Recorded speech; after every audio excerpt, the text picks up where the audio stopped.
কিন্তু যেটা বলার, এই যে ডগাটা, এই ডগাটা কিন্তু আমি কোনো মতে এখন কাটবো না, কারণ এটি কাটলে কিন্তু এই ফুল কিন্তু আসতে দেরি হতে পারে, কারণ এখন কিন্তু গাছ একদম গ্রোথ নেবে না। এই সমস্ত ফুল কেটে দেওয়ার পরে গাছটি এরকম চেহারা দাঁড়ালো। এখন আরেকটি কাজ করতে হবে, এই যে বড় বড় পাতা দেখছি সেগুলিকেও কিন্তু আমরা কেটে দেব, যাতে নতুন নতুন পাতা আবার এই গাছ ছাড়ে, এবং নতুন পাতা যখনই এখন গাছ ছাড়বে তখনই কিন্তু সে ফুল নিয়েই বের হবে। এটা হচ্ছে আমার মিশ্র জৈব সার, রোদে শুকিয়ে ভালোভাবে মিশিয়ে তারপরে জল ঢেকে রেখে দিয়েছিলাম।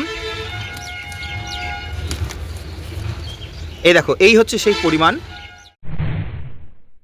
নমস্কার সুপ্রিয় দর্শক, আশা করি তোমরা সকলেই ভালো আছো এবং অনেক অনেক গাছ লাগাচ্ছ। বন্ধুরা, প্রথম ফ্ল্যাশের যে সমস্ত ফুল গাছ তোমাদেরকে দেখিয়েছিলাম, আশা করি তোমাদের ভালো লেগেছে। তো তোমাদের সাথে যে বিষয়ে আজকে আলোচনা করতে এলাম সেটা হলো প্রথম ফ্ল্যাশ হয়ে যাওয়ার পরে বুগেনভিলিয়া গাছের ট্রিটমেন্ট কী হওয়া উচিত, সেই বিষয়ে আজকের এই একটি ইনফরমেটিভ ভিডিও। বন্ধুরা, প্রথম ফ্ল্যাশ তো আমরা পেলাম, ভালোই ফুল দিয়েছে, মোটামুটি প্রত্যেকের ছাদ বাগানে রয়েছে। তো প্রথম ফ্ল্যাশ শেষ হয়ে যাওয়া মানে গাছের কিন্তু টেক্সচার অনেকটা এইরকম হয়। এই দেখো, এটা একটি ওয়াটারমেলন কিস ভ্যারাইটির বুগেনভিলিয়া।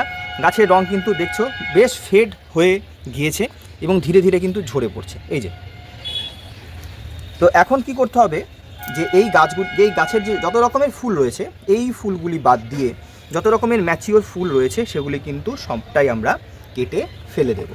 এবং তোমাদেরকে দেখাচ্ছি একটি মহারানী গাছ, সেই মহারানী গাছটিও তোমাদেরকে দেখাচ্ছি, তারও কিন্তু একই রকম কন্ডিশন। দর্শক, এই হলো সেই মহারানীর একটি ভ্যারাইটির গাছ। দেখো, প্রচুর পরিমাণে কিন্তু ফুল হয়েছে, এবং যেহেতু এই ফুলটি যথেষ্ট লাস্টিং করে, নিজে থেকে ঝরে না, প্রায় 3-4 সপ্তাহ হয়ে গেল এই গাছে ফুল কিন্তু অ্যাজ ইট ইজ রয়েছে, এবং ছোট ছোট ফুল এখনও আসা চলছে।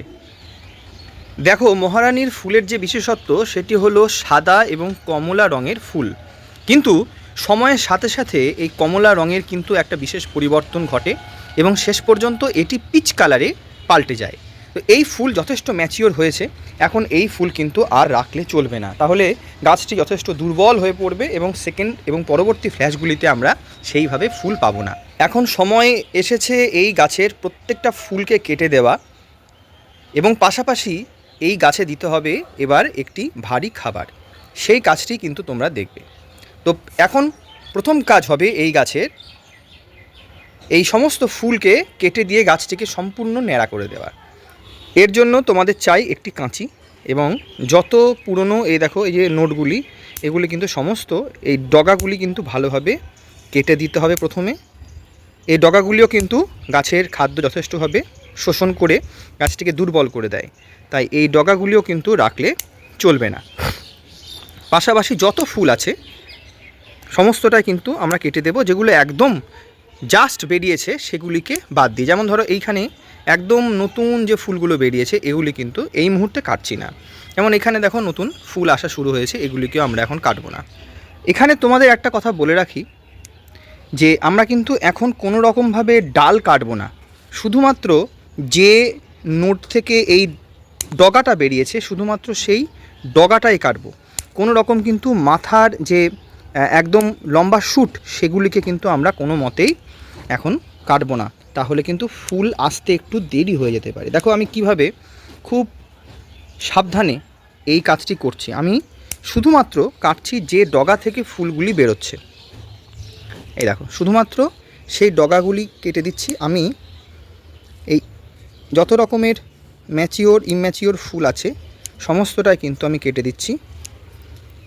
কিন্তু যেটা বলার, এই যে ডগাটা, এই ডগাটা কিন্তু আমি কোনো মতে এখন কাটবো না, কারণ এটি কাটলে কিন্তু এই ফুল কিন্তু আসতে দেরি হতে পারে, কারণ এখন কিন্তু গাছ একদম গ্রোথ নেবে না, স্লো গ্রোথ সময় চলছে গাছের, এখন শুধুমাত্র ফুল নিয়ে ভাবছে। তাই এই যে ডগাটি সেটি কাটলে ভাবছো যে এখন আরও নতুন ডাল বেরোবে, তা কিন্তু এখন করবে না, সেটি করবে ফেব্রুয়ারির পরে, কারণ এই মুহূর্তে কিন্তু এই যে শীতকাল চলছে এই সময় গাছের কিন্তু কোনো রকম গ্রোথ থাকে না।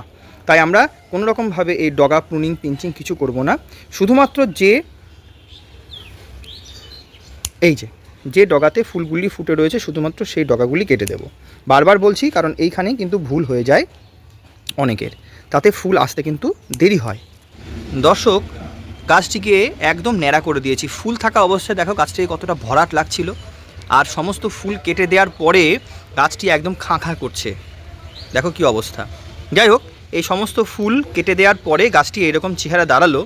এখন আরেকটি কাজ করতে হবে, এই যে বড় বড় পাতা দেখছি সেগুলিকেও কিন্তু আমরা কেটে দেব, যাতে নতুন নতুন পাতা আবার এই গাছ ছাড়ে, এবং নতুন পাতা যখনই এখন গাছ ছাড়বে তখনই কিন্তু সে ফুল নিয়েই বের হবে।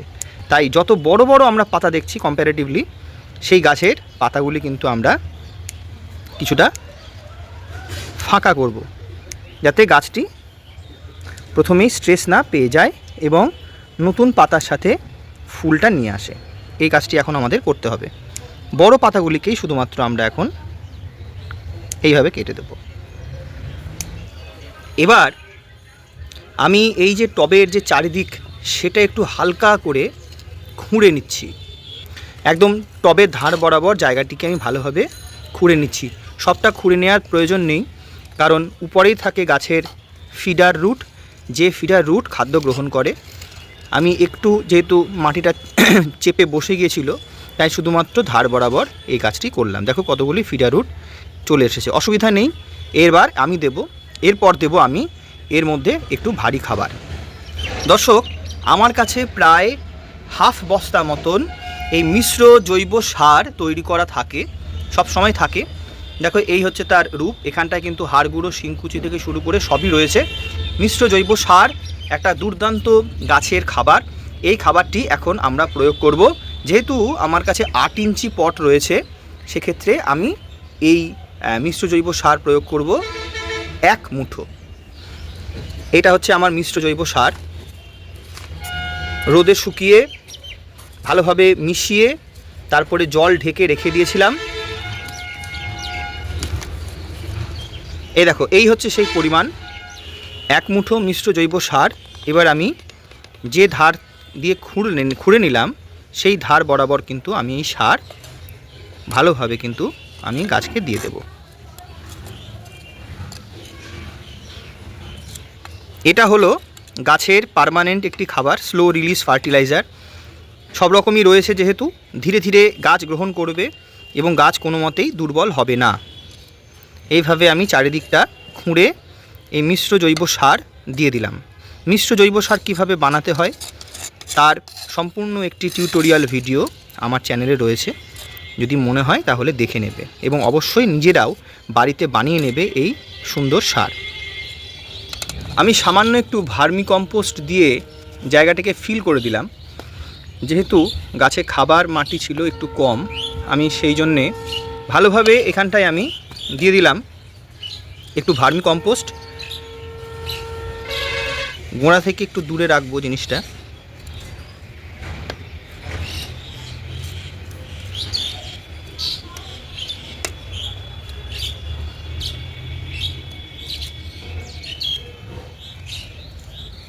এই কৌটোর মধ্যে রয়েছে ফেরোম্যাক খাবার, এর মধ্যে রয়েছে ফেরাস ম্যাগনেসিয়াম। এটি দিলে গাছের যে ফুল দেওয়ার পর যে দুর্বলতা সেটা কিন্তু কেটে যাবে। এটা আসে ডাস্ট হাওয়া লাগার জন্যে, এটা কিন্তু একটু শক্ত হয়ে গিয়েছে। এটাকে ডাস্ট করে দেব, জলের কালার দেখো পরিবর্তন হয়ে যাবে, হলদে ভাব চলে আসবে, যেহেতু এর মধ্যে আয়রন রয়েছে। এটা দিলে কিন্তু গাছের শিকড় এবং সার্বিক যে গ্রোথ সেটি কিন্তু খুব ভালো হবে। এই খাবারটি আমি ভালোভাবে জলের সাথে গুলে নেব।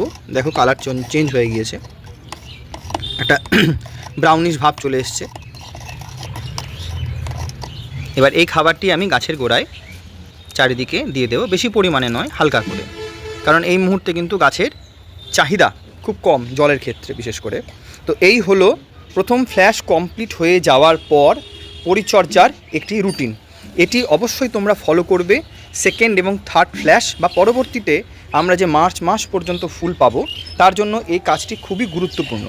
আশা করি তোমাদেরকে এই ইনফরমেশানটা দিয়ে অনেক উপকার হলো তোমাদের।